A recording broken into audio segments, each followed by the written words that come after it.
Your nightly news with Rachel Williams begins now. Good evening, everyone. A day of hostile weather in Tasmania's Central Highlands has hampered rescue efforts as police search for missing bushwalker Michael Bowman. The Victorian man is now 2 days overdue from a walk at Lake St Clair. 4 other rescue missions have been mounted over the last 24 hours, triggered by the dangerous conditions. A police boat waits on standby at Lake St Clair as the desperate search for a bushwalker now missing for 2 days in unrelenting conditions continues. No, we don't have any indication. Obviously, we're not ruling anything out at this particular time as to the circumstances as to why Michael might not have walked out. A wet, cold and snowy day in the Central Highlands. 57-year-old Michael Bowman facing conditions like this. The Victorian man was meant to return from a walk on Saturday but hasn't made it back. We have had additional snowfalls. It has been bitterly cold, so the conditions are bad up there at the moment. He's believed to have an emergency beacon with him but hasn't set it off. Family saying the last they heard from him, he was at a sheltered campsite. But these are the conditions rescue crews are facing. Deep snow and weather so bad, a rescue helicopter had to be turned back this morning. As you can imagine, the conditions are harsh and our people are having to wade through snow, ice, etc. to get to this location. Mr Bowman was due to return here to the Lake St Clair Visitor Centre. Police have described him as an experienced bushwalker and he's thought to be using a grey pack and a mustard yellow tent. We're very optimistic given Michael's background. It's early on in our search and we're very hopeful that he'll be found alive and well. It's one of many search and rescue missions authorities have mounted over the last 24 hours, including this one at the walls of Jerusalem National Park where 2 people were extracted. Police say 30 people are currently in snow-affected parks, including a school group. They're sending the rescue helicopter to check on several huts. I think there'll be about 10 in total to see if there are any walking parties there that want to be removed from the park for their own safety, and plus to give us an idea who still is in the park. A snowstorm leaving the Tasmanian wilderness at its most stunning, but also most dangerous. Michelle Wisby, 7 Tasmania News. Police believe alcohol is a factor after a man fell from the back tray of a moving ute in Hadspen on Friday. The 34-year-old remains in a critical but stable condition in the Royal Hobart Hospital. Crash investigators returned to the scene this afternoon. Certainly the riding unrestrained in a car of any sort's illegal and dangerous, and obviously unrestrained on the tray of a ute is certainly dangerous, as this has shown. Police are asking for anyone with information or dash cam footage to come forward. A motel guest has suffered minor injuries in an aggravated armed robbery. Police say intruders threatened him with a knife in his room at the Martin Cash Motel around 9:30 on Saturday night. Officers have charged a 31-year-old man and 27-year-old woman with aggravated armed robbery. The results of Hobart's elector poll are in tonight, with a majority voting in favour of building height limits. But the debate is far from over, with some councillors saying it's a waste of time and money that doesn't reflect the opinion of most residents. The final ballot papers sorted and in for counting. A busy team of 25 today trawling through thousands of votes as a 6-week poll comes to a close. So behind me today we're opening all the envelopes that had come in for the Hobart electorate poll. We're looking at about 15,500 people that have put their ballots in. 42% of eligible Hobart voters return their ballots, with around 77% saying yes for the council to support height cap recommendations. But the divisive issue is far from over. Some council aldermen say the return figure only shows a minority opinion. The majority of people didn't even vote no. The majority of people indicated a lack of interest in the whole process. So the fact that we didn't even cross 50% of people that wanted to take part in this, I think just goes to show what a farce this is. We know full well that there are elected representatives on the council who have been saying that this is not a binding question. But we as a council need to consider. I mean, the people have spoken. The recommendations include a height limit ranging from 15 to 60 metres within the CBD, a move pushed by a local lobby group, with today's results welcomed. And it means that people like the city the way it is. I mean, they want change, but they want it to be the proper change, done in harmony with the city. So it'd be nice to see that and to see a council do that, and developers working to that as well. The results of the elector poll will be put forward to council next week. Ruby Kamane, 7 Tasmania News. You're about to step into one of Tasmania's biggest private collections of pinball machines. Featuring 9 decades of retro charm, Justin Kingston says his passion has become an obsession.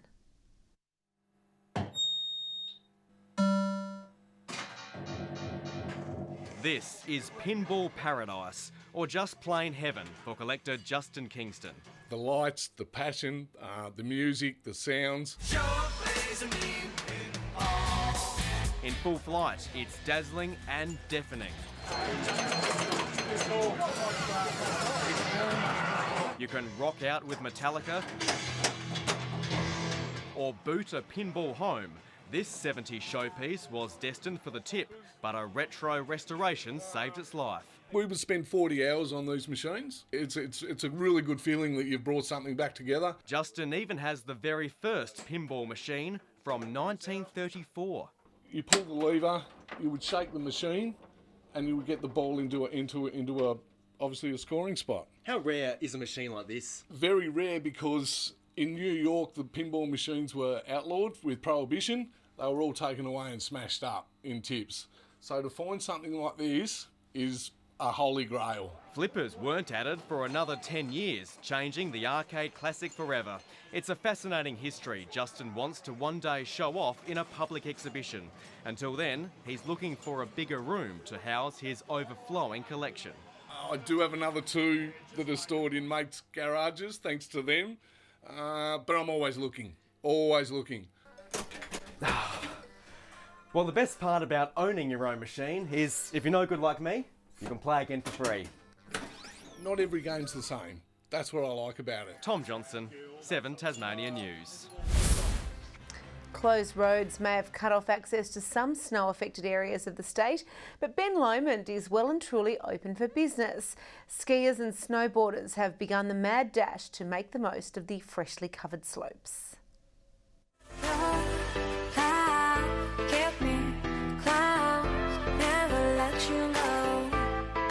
You can barely see the sky and it's only 2 degrees. Even with a fierce breeze, saying no to the snow is too hard for some. So it's only 2 hours 45 from Hobart, and yeah, I get to snowboard once a week. But braving the icy blast isn't easy if you're not a Ben Lomond local. Sunny North Queensland, Townsville. And how are you handling Ben Lomond? Yeah, slowly. I don't feel like a man. At least the kids seem enthusiastic. I think I like making snowballs and the angels and the snows. There are common mistakes when it comes to the right way to rug up. People put their little kids in gumboots. Gumboots have no insulation, their little feet get freezing, and they run trackies. Although you might want to keep an eye out for snowballs too.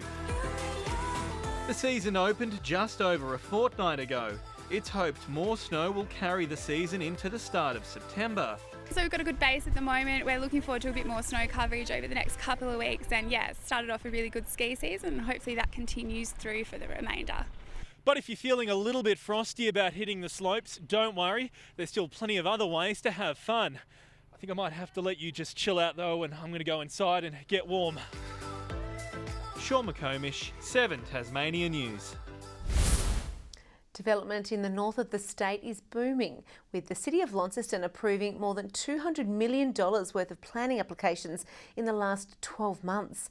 It follows bumper development over the past 2 years, totalling more than $300 million. Launceston's acting mayor, Danny Gibson, says the figures show continued confidence in the city's economy. The approvals have seen new carports and house extensions, as well as new retail stores and hotels starting up in the city. Well, there's important news for local workers and business owners with the latest report card on Tasmania's economy. Deloitte is predicting an easing in consumer growth for the state, with the housing market cooling and cracks in the jobs market. Tasmania has the highest unemployment rate in the nation at 6.6%, and wages growth is weakening. But Deloitte is recording an uptick in business investment, a surge in exports, while predicting a large-scale property downturn won't happen. Now look at the day's other business and finance news. The Australian share market was lower ahead of the release of China's GDP figures for the second quarter. The ASX 200 index fell 43.5 points. AMP has plunged to a record low, confirming that the sale of its life insurance arm is unlikely to proceed. And a short time ago, the Australian dollar was trading at 70.33 US cents and 75.96 Japanese yen. Richie Porte has shaken off his Tour de France Stage 9 curse. The Tasmanian survived the haunted stage for the first time in 3 years. There are 21 stages in the Tour de France, but it's number 9 which has proven so painful for Porte in the past. But as he neared the finish line in one piece, the extra confidence became clear, leading the peloton up a final climb. And Richie Porte doing everything right to put to bed the ghosts of Stage 9. Daryl Impey won the stage, Julian Alaphilippe retains the yellow jersey, Porte is 18th overall. Nearing the first rest day of the tour, where are you at right now? I'm okay. I mean, it would be nice to have not lost the time in the team time trial, but still a long way to go. The Huon Rowing Club Sarah Hoare has another gold medal to her name. She was among a winning quartet at the Rowing World Cup. It will be Australia taking the women's 4. The crew finished 2 seconds clear of Denmark. Australia topped the medal table with 5 golds in total. Alex Peroni's bad luck hasn't let up. The Hobart speedster was hit on the third lap, damaging his steering. He later retired. Back home, Ken Morton says he'll be working his players physically hard ahead of South Hobart's FFA Cup clash with Marconi in a fortnight. He says his side isn't ready for the clash right now.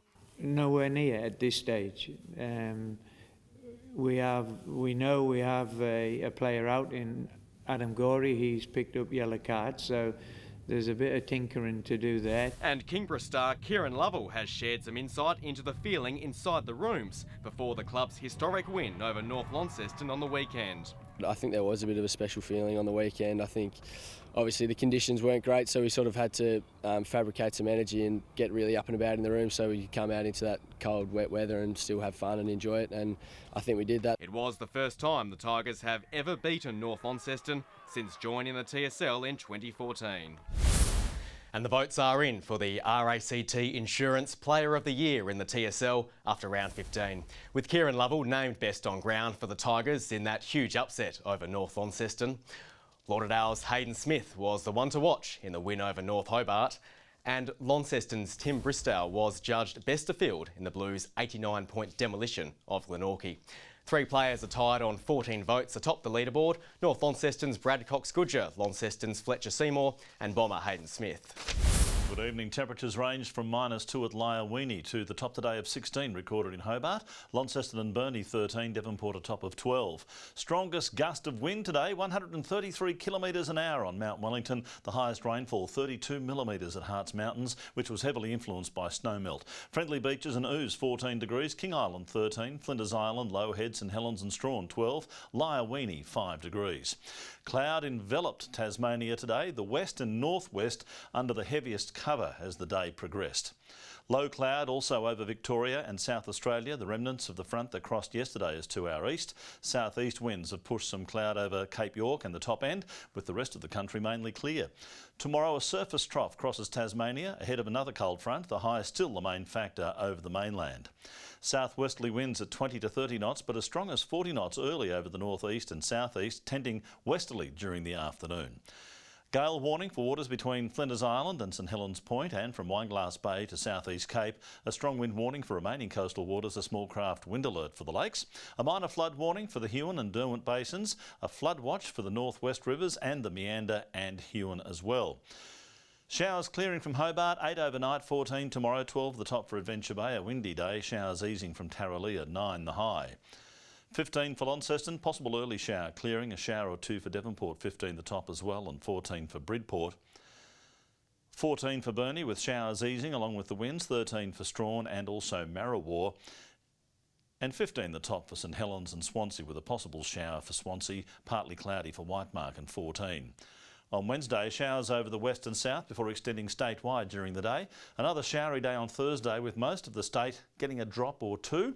And on Friday, clear conditions over the east coast and central north with showers again over the west and south. Sunny in Perth. Showers forecast for Adelaide and Melbourne. Sunny weather though for Sydney and Brisbane. And a warm day and 31 in Darwin. Cloud over Hobart, 13 at the moment, 10 in Launceston and partly cloudy, 12 degrees right now and partly cloudy in Devonport. Well, the snow-capped mountains were certainly a spectacle for many looking even from the valleys today. You could see plenty of the mountains covered in snow today as the snow lowered to very low levels. We do have a slightly warmer air mass over the state at the moment, so the snow will retreat back to around the 1,500 metre mark, but then it's going to drop down again with more snowfalls with cold fronts around Wednesday and Thursday, Rachel. So plenty more to come. It certainly did look beautiful. Thank you so much for that, Murph. Well, that's all your news for now. I'll be back a little later with updates. Thanks for joining us.